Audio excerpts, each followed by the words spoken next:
Welcome to Consciousness Unfiltered. Get ready for a very different, vulnerable and uncensored conversation with Dr. Anthony Mattis and his amazing guests.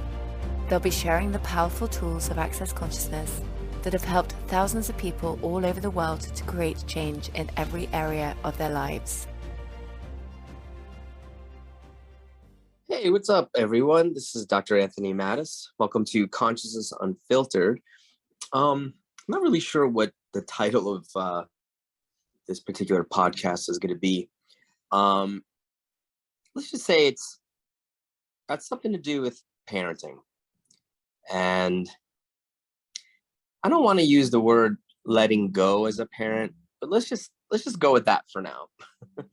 Sometimes it's a pain in the ass to come up with the titles of podcasts and all that stuff. But anyway, so this is for those of you out there who are parents, who have children, especially the ones that are sort of crossing over from, childhood into adolescence, and then even like late adolescence, like, 18, 19, and then moving into their early 20s. And so, it's interesting for me because so much of my generative and creative energies was into being a parent, and as it should be. Your kid should be your priority in life, from my point of view.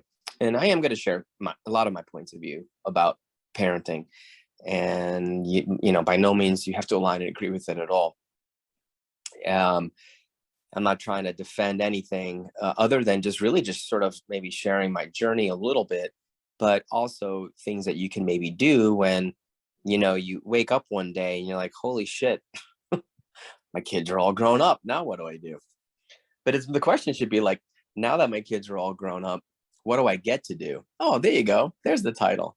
Now that my kids are all grown up, what do I get to do now? Anyway, so yeah, like in some instances, it's amazing because it's like, I feel like I haven't gone to sleep as a parent, don't get me wrong, at all. But there's a sense that all of a sudden one day it's like, oh my God, I have one that's 21, 19, and 13. And it feels like yesterday when, they were born, when their mom passed away, and all of a sudden I was a single father overnight. And at that time they were 10, 8, and 2.5. And I'm like, oh my God. So it's like everything went into making sure that the tragedy of their mom's death wasn't going to like alter their life in such a way that I didn't want them to be ruined by it. I didn't want to be ruined by it.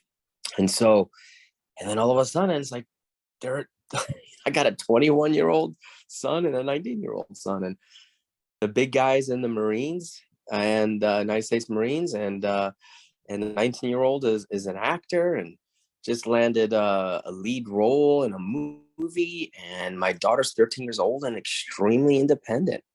She's not daddy's little girl anymore. And it's like, it's like, what, wait, what do I do with my time now? I've had a chiropractic business, and then I closed that down to, do Access Consciousness full time, and one of the best decisions of my life so far. And it's like, I'm finding myself having a lot of time on my hands. Before it was always like, I don't have the time, right? Because I have to revolve my life around the children. I don't have to do that anymore. I have one kid in the house now. And it's like, whoa. In some respects, it's like almost not a smack in the face, but it's like, what happened? So it's like, so what do you get to do now that your kids are all grown up? Yeah, I do have a 13-year-old still. She's very independent. When we talk about going on family vacation, she's like, she just wants to be home with her friends. And I'm like, wait, where the boys like love to travel. And I literally travel around the world. They're like, yeah, let's go. My daughter's like, do I have to come? And so it's like, yeah, now that your kids are all grown up, what do you get to do now? And so what I've had to do is, I'm not going to use the word reinvent myself, but because it's like I'm constantly, you need to constantly be in a state of creating your life, really. And sometimes I'm like, whoa, what would I like to do? And so one of the tools that I've come to be one of my favorite tools in access consciousness is living in 10-second increments. Like if I had 10 seconds to live the rest of my life, what do I choose? And what I realized, what's been happening for me lately, it's not always about like how I can make more money. It's it's a lot of it's been like, what would like what would be like fun to do that would like create ease and relaxation and calmness. When I look back throughout my life, I was always seeking, searching, striving, and caring for. And now it's like, whoa, do I want to be striving? No. Do I want to be creating? Definitely. But what does that actually mean? Does it mean creating money, trying to be more successful? Well, what is successful anyway, or success anyway? It's like, Gary Douglas, the founder of Access Conscious, says, well, if you change one person's life, you're a success. Now, it's not time to quit, and my dad's like, you're going to retire in 10 years. And I'm like, no, I'm not. I don't want to retire. I love facilitating classes, and I love traveling the world, and I love gardening and doing stuff like that, and planting trees and bushes and flowers. And maybe I need to buy more houses so I can do that. But it's like, what would you like to do in the next 10 seconds? And sometimes it's just maybe having a good cup of coffee with a friend and having a great conversation.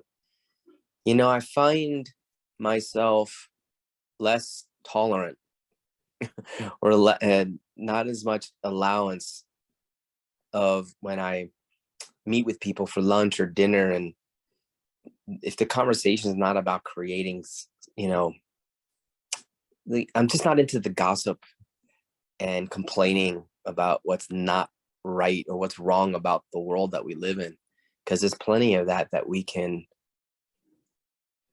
find. It's not difficult to look and discover what's wrong about this reality, about what's going on in the world today. But what would it create if we actually got together and talked about what was right about life and living? What's actually joyful about having a body and being alive? The joy of embodiment. Like, what else is truly possible? Like, what would it take for us to have that sense of communion where we get together and it's always about just having conversations that are designed to create more? And I don't necessarily mean in a monetarily kind of way, but like having a conversation that adds to someone's life. And it may be a thing where you're contributing to someone's life by maybe giving them tools or giving them advice about something, or just sharing your story that impacts them in a certain way, where they realize that they don't have to be at the effect of some of the dramas and traumas maybe that they're currently going through or have been through, that there actually is hope. There is a greater possibility out there for them. I've lived long enough to see what the mainstream has to offer, and it's not to condemn it, but when the mainstream says that this is as good as it gets, and you got people dying left and right because they have this state of hopelessness because they think they've tried everything, that's the part that kind of pisses me off a little bit.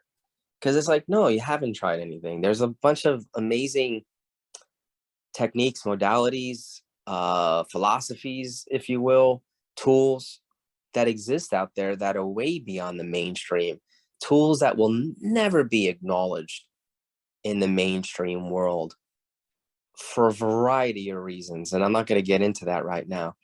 But it's like, if I can make a contribution to someone's life over lunch by sharing a couple of tools with them that they're not going to get at their psychotherapist, they're not going to hear it in their respective religion. I promise you, they won't. I've been down that road. That makes me happy. And if I can do that more often than less often, that makes me even happier. And, you know, for me, there's always this motto in the Boy Scouts, like, leave wherever you visit, leave it in a better place than when you arrived, you know? And so I would like to leave the world in a better place than when I arrived. I don't know about you. And so, you know, I've had the privilege to learn for the last 10 years an amazing set of tools that were created by Gary Douglas, the founder of Access Consciousness, and the co-creator, Dr. Dane here, where there's an unlimited amount of resources that can change and impact people's lives, and especially children. And I'm grateful that these tools came into my life after their mom died. I don't know where I would be today if we as a family didn't have these tools. Was our life always easy, even when Access Consciousness came along?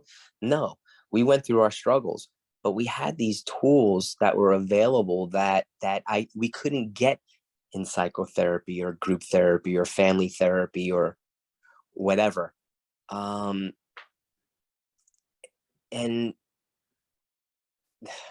they're beyond magical. And so I'm kind of going off on, well, am I going off on a tangent? I don't know. And I'm going to bring it back to parenting. It's like, now that your kids are all grown up, what do you get to do? What do you get to be? What are the things that you've put on the back burner because you were so busy raising 3 kids, 4 kids, 5 kids? Sometimes 1 kid is enough, you know? And all those things you set aside because you just didn't have the time. And now that they're older, the kids are creating their own life. What do you get to do? What do you get to be? You know, what hobbies would you like to start exploring? What places would you like to go visit?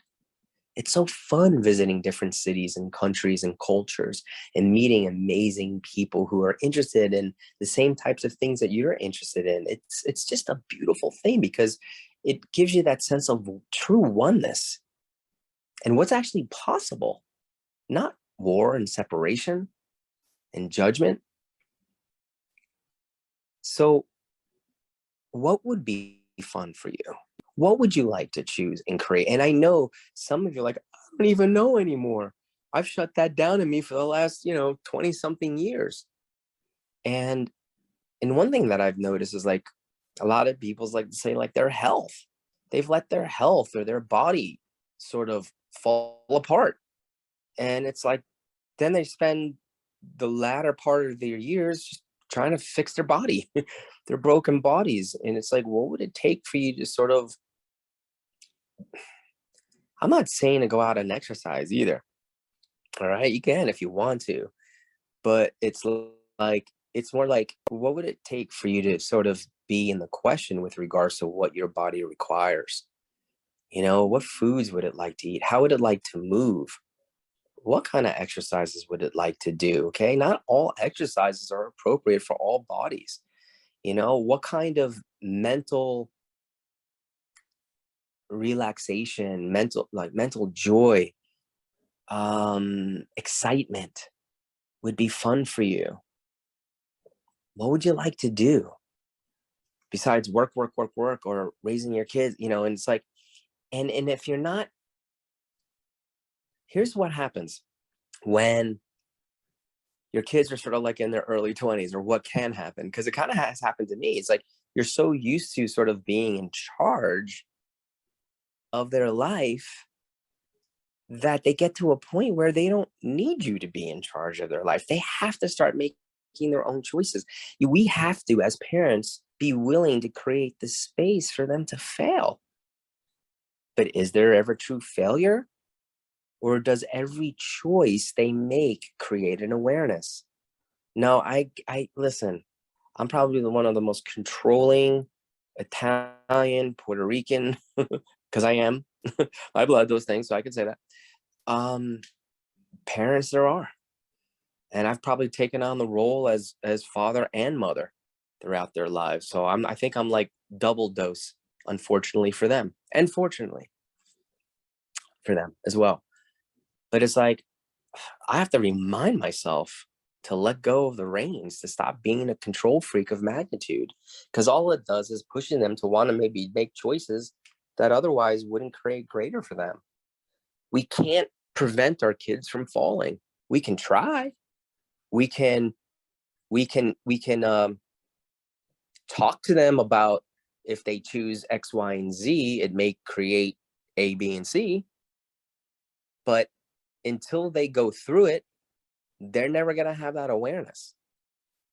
And if your kids are anything like my kids, just you telling them not to do it, they're going to go ahead and do it because they're going to want to know for themselves. But that's a sign of strength. That's a sign of curiosity. It's not wrong. It's a sign of exploration. We need to encourage that in our children. And sometimes it's like we got to let go and just, and pray for the best sometimes, for lack of better terms, because it's like, it's like sometimes shit happens. Sometimes shit happens. And as a controlling parent, it's like, you don't want to see your kids hurt themselves. You don't want them to go through the same pain and suffering that perhaps you did. But it's like they're moving into adulthood. They have to learn. They have to choose. Otherwise, they're never going to get the awarenesses. It doesn't matter how many seeds of consciousness you plant into their universe. They have to go through their experiences. So, it's like, again, now that your kids are all grown or growing up, what do you get to be and do? It doesn't mean control them more, because they're just going to want to separate from you more. If you still want to continue to have an amazing relationship with the kids, you have to be willing to let go. You got to be willing to let go. Otherwise, you will drive them further and further apart the more you try to control them. Now, every once in a while, some kids like to be controlled, so they don't have to think for themselves. But what are you creating with that? What are you creating? What's going to happen when you're not around?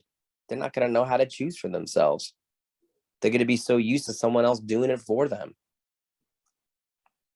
I know certain people who couldn't even pay their bills. They would let simple bills pile up until they get in trouble and incur a lot of debt. Why? Well, they had a parent that did it all for them until it was time for this person to grow up.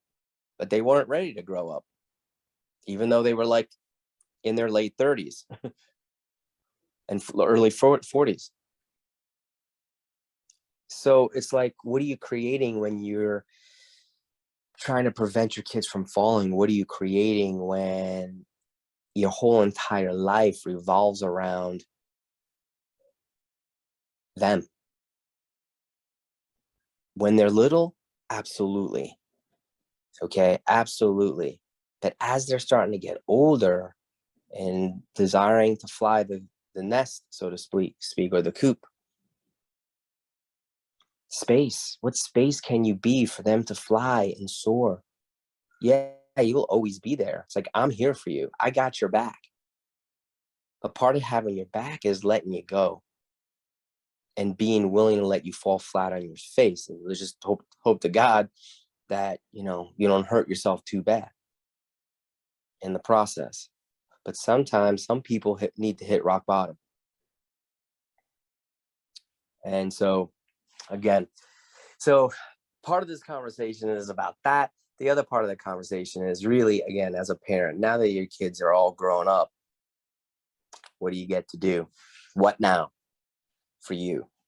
So I ask you, who do you want to surround yourself with? What would you like to choose in the next 10 seconds? You only had 10 seconds to live the rest of your life. What would you like to create? Where would you like to live? How many of you said, well, I'm not going to move until the last one graduates high school? Okay, cool. Now that they're gone, where do you want to live? if you're able to move. Would you like to work? Would you like to get a job? What would be fun for you? Is there an old friend you haven't seen in years that you'd like to get together with? Heck, is there a new car you'd like to buy? If you're able. Would you like to write a book, a song, painting, take some cooking classes? What would be fun for you? Buy a horse. What would be fun for you? Going for walks in nature. Are you willing to actually commit to taking time out of your day and devote it to you?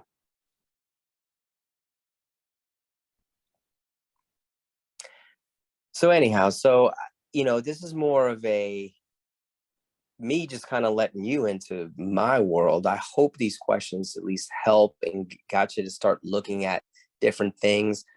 Again, one where maybe your reins are too tight.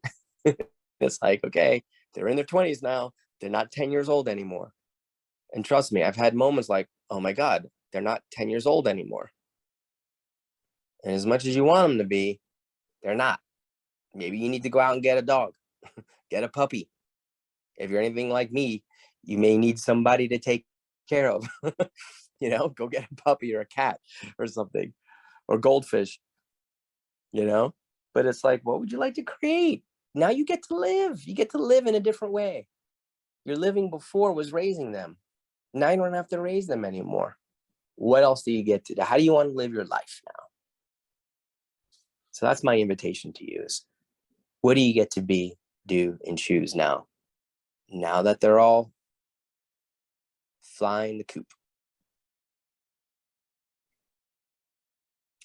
Anyhow, check out my website at www.dranthonymattis.com for classes I have coming up. I hope this conversation helped someone out there in the world. I know it certainly helped me. And again, I am a work in progress, just like the rest of you. I certainly haven't arrived, but I can tell you my life is exponentially greater. 10 years, actually, I'm going to say 11 years. We're coming up on 11 years since my wife had passed away. And it's just amazing how much my life has changed since then. Anyway, so take care, and can't wait to see you again live in person. Bye for now. Thank you so much for taking the time to listen. If this conversation has been a contribution to you, please share, subscribe, or leave a review. For more about Anthony, please come visit DrAnthonyMattis.com. And if you'd like to know more about the amazing tools of Access Consciousness, you can go to www.accessconsciousness.com.